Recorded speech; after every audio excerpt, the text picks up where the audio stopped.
Hello, handsome. Hi. Hi. You know, since we've been in such close quarters lately, I've so appreciated you so much. It's like you're a gift. And, you know, I guess I kind of, you know, like everything, you take things for granted, you know, you get used to it. But since we've been together, so together, I just appreciate you in so many ways. And I just feel so proud of myself for choosing wisely and, you know, listening to red flags when I would meet someone else. You know, dating is, the whole purpose of dating is to determine if that person is right for you or not. It's not to make it work, you know. If we have problems now, maybe that arise now, we try and make them work, you know, try and work through them. But in the beginning, I'm sorry, it should all be rainbows and unicorns in the beginning. And if it's not, run. Well, I think people see what they want to see. It is rainbows and unicorns for everybody because that's what they want to see. And there's signs and there's red flags, but they don't want to see that, and they gloss over it and they go, that'll go away, or I can fix that. I know I can fix that. I know I can. It's like they don't want to see that stuff. Newsflash, for those of you that think that, let me tell you, it doesn't. It only gets worse. It's not going to change, right? So people, they see what they want to see when they first meet somebody because they want to make it. They want it to be what they want so bad that they only see what they want to see, and that's the biggest problem. Is down the road, all those little things that you saw in the beginning, but you said, yeah, that might go away. For instance, I have one that I see so many young women in public with their little boyfriends. And it's the type of guy that is immature, you know, and they like video games and, you know, sports, and they're a little lazy. They need, you know, they're used to their mothers telling them, okay, hurry up. It's time to get ready for school. It's time to get ready for church or whatever. And there's nothing wrong with that type of boy. Absolutely not. There's nothing wrong with anybody. Everybody is free to live their own lives, but they might be wrong for you. So, you know, there's nothing wrong with them. They could do whatever. They could play video games 14 hours a day. Let them. But if you don't like that, then stay away from that type of guy. Remember when we were on vacation? It was time to pack. We had 2 hours to pack, and you're on your computer and you're working, you know, tying up last minute business ends. And I thought, as I'm slowly packing, I thought, oh my gosh, I am so thankful that I chose the type of guy that I don't have to say, honey, you know, we have 2 hours. Can you get off the TV or get off the phone or video games or come in from playing in the ocean? We have to pack and then go back, honey, you know. And I see women, I've met guys that, you know, are little boys that need that. And I don't want to be a mother to my boyfriend. I already was a mother. In fact, I said that to my son's father. After I had my baby, I was like, oh my God, I already have one little boy that needs me. I don't need 2 little boys. Right. I need a man. It seems like some guys just want a mother. You know, they just want somebody to clean the house and do their dirty underwear and cook for them. Who wouldn't? A lot of people wouldn't. Well, they just sit there and play their video games or do, you know, but that's not a relationship. I think it's not that necessarily they want that. It's just they go through life, you know, with a laissez-faire attitude, which is fine, you know, whatever comes, what may. Oh, look, this young, intelligent, career-minded woman has dared come into my lazy, procrastinating video game life, you know, and they're like, great, that's great, I'll give it a try, you know. And a lot of those boys are very endearing, and that's what keeps the women there. But in the long run, it's not very fun for them, and it's not very fun for the boy because he's constantly being nagged and, why can't you be more like this? Why can't you be more like that? I think it shouldn't be one is a freeloader and one's the taking care of this freeloader. You know, the servant and the, you know, they should be equal. They should each contribute equally. If they can come to an agreement, that's great. But if that's not what the woman wants, you know, you need to talk about this in the beginning. And I remember when we first got together, we did a relationship video. And I remember I read a comment when I used to read them. Somebody said, "Oh yeah, let's see when you guys are together for 5 years." Right, 3 years, 5 years. It was 4 or 5 years. Yeah, I remember that. And I when I read that, I just knew we'd be together. We'd exceed 5 years. It just feels so right with you, you know, when you're with the right partner. Wait till you guys have been together for 5 years. And there's something to be said about the 7-year itch. I've experienced it before. And 14 years, and you know, every 7 years later. But as we are approaching our 7-year itch, we're not approaching the itch, we're approaching 7 years. Oh, that's right, the 7 years. Hope you're saying I'm not itching. That's just wonderful, and I appreciate you, and I think we just click so well together. I feel because I'm not mothering and you don't have to put me through that, you know, I don't have to remind you to do stuff.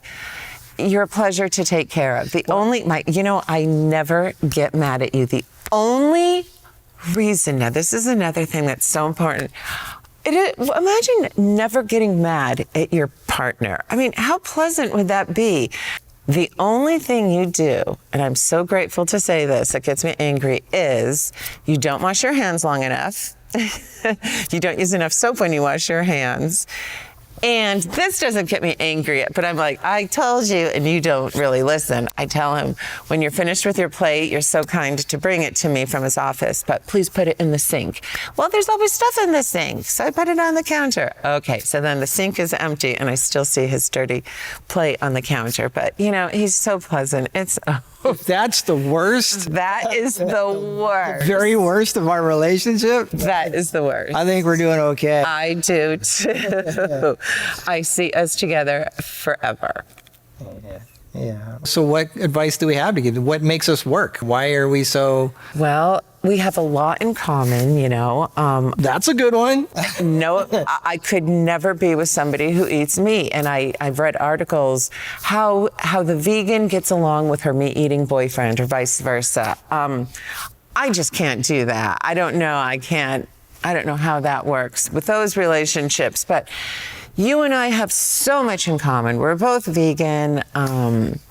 We both, you know, love to dress up and go out. So. Yeah, we have a lot of things that we like. But as far as advice goes, you know, you need to understand the purpose of dating.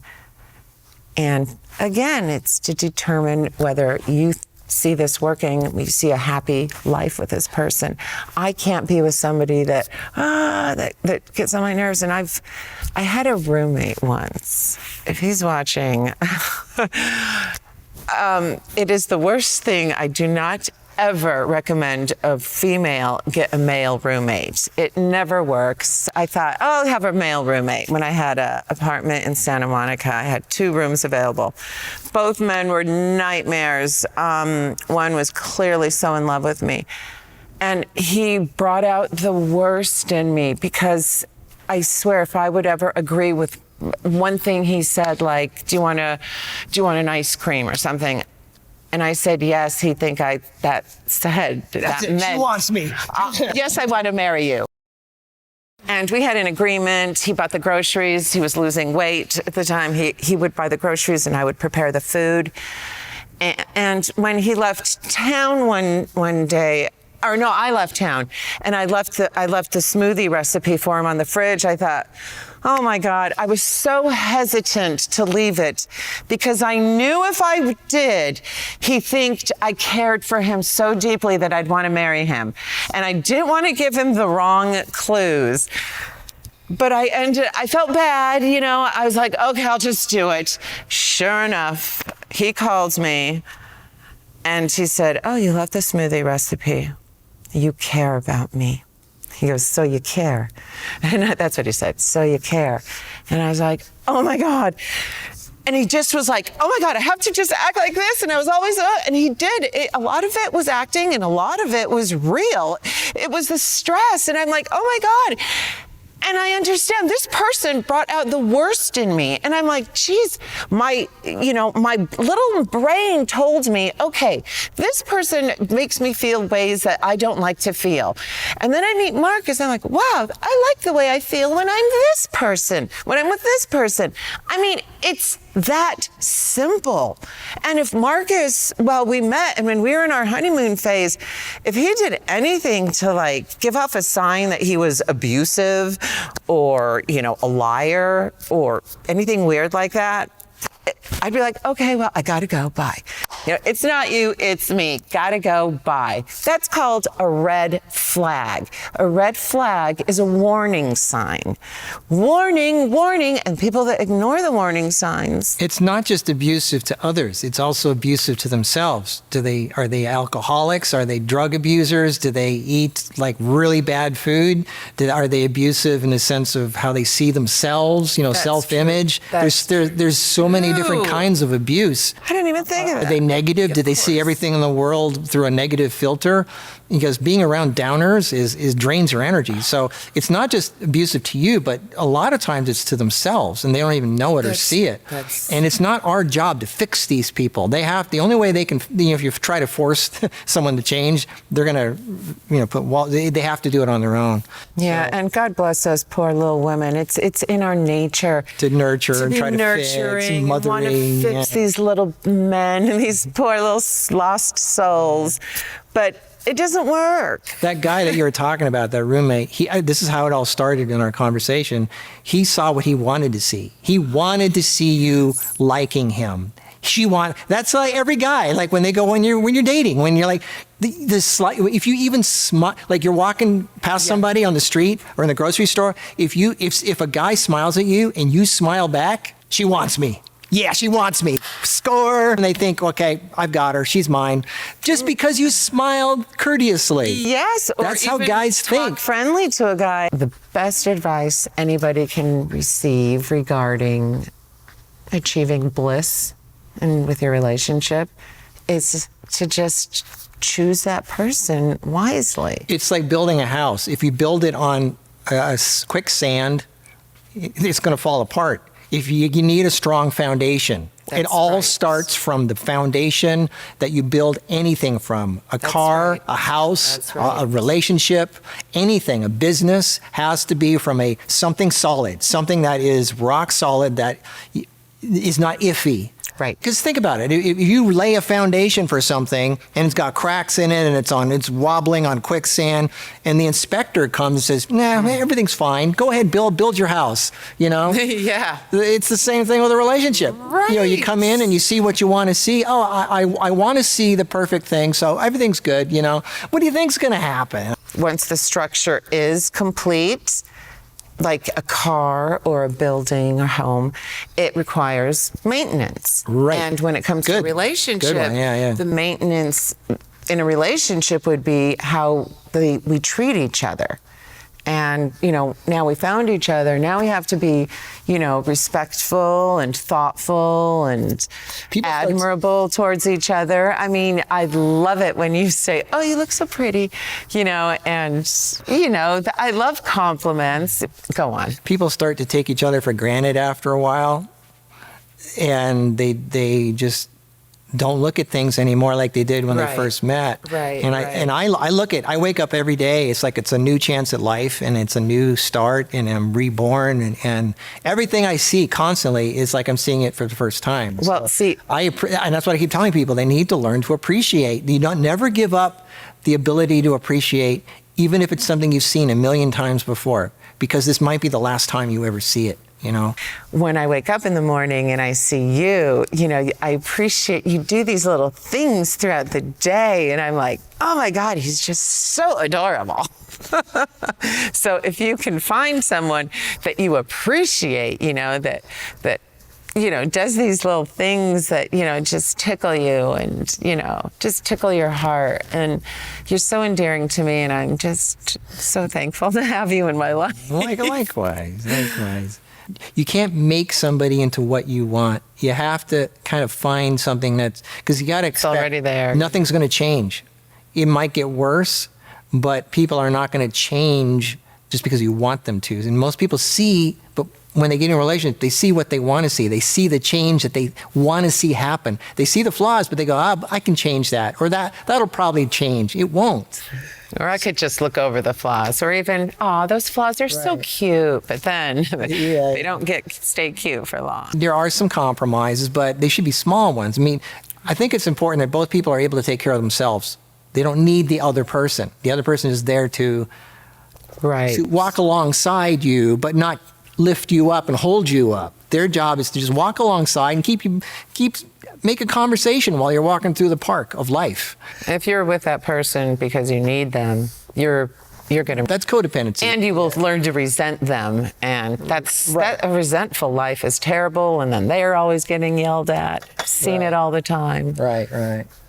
It's better to be alone with yourself than be with somebody that is got all kinds of issues and problems that is draining your energy, and you're just spending your time trying to fix the problems, which will never... It's like trying to patch the Titanic as it's sinking, you know. But yeah. Hi. Yeah, I've thought that too, you know, in relationships. I've thought, wow, I'm miserable. I don't need to be with this person to be miserable. I'd rather be miserable by myself. You got to be alone first. Okay with being alone. I mean, if you have to say that, I've never said that with you in 7 years. Dear God, thank you. Oh, I say thank you every day when I see you. I know, and that's a beautiful thing. And I hope we're not too cheesy, but say cheese. Wow. All right. It all boils down to be with the person that makes you feel good, because feeling good is the best feeling on earth. I don't understand the reason why people want to feel anything but good, but there are those people. So. Yeah. Well, I don't know if this helped anything, but we're just, I mean, it's just so natural for us. We're not trying to make anything work. We're just existing. We're coexisting. I'm living the way I would even if I was without you. Right. You're living the way you are if you were alone, and we just happen to jive. And so we don't feel like we're missing anything. We're kind of contributing a little bit to each other. And, you know, we have somebody to walk alongside us on the path of life, which is keeping us company, which is great. And again, we met at a great time, too. Yeah. So. Well, I think if we met any earlier, we wouldn't have been ready. So it's good that we had the life experiences we did to learn how to appreciate more. So. Completely. Thank you for being in my life. Thank you as well. I don't want to be too cheesy here, people. But yeah. Thank you. Find something that you like, something that works, something that jives with you. They say a soulmate is not somebody that gets you all excited, like there's not fireworks.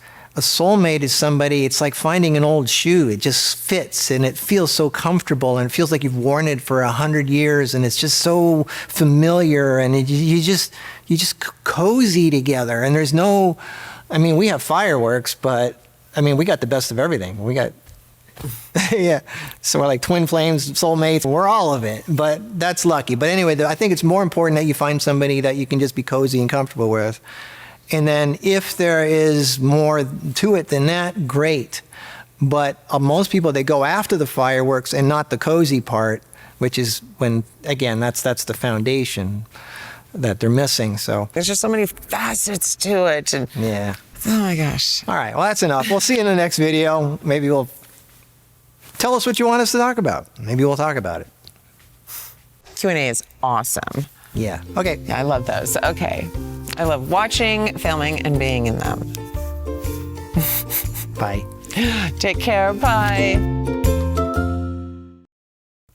Hello, handsome. Hi. Hi.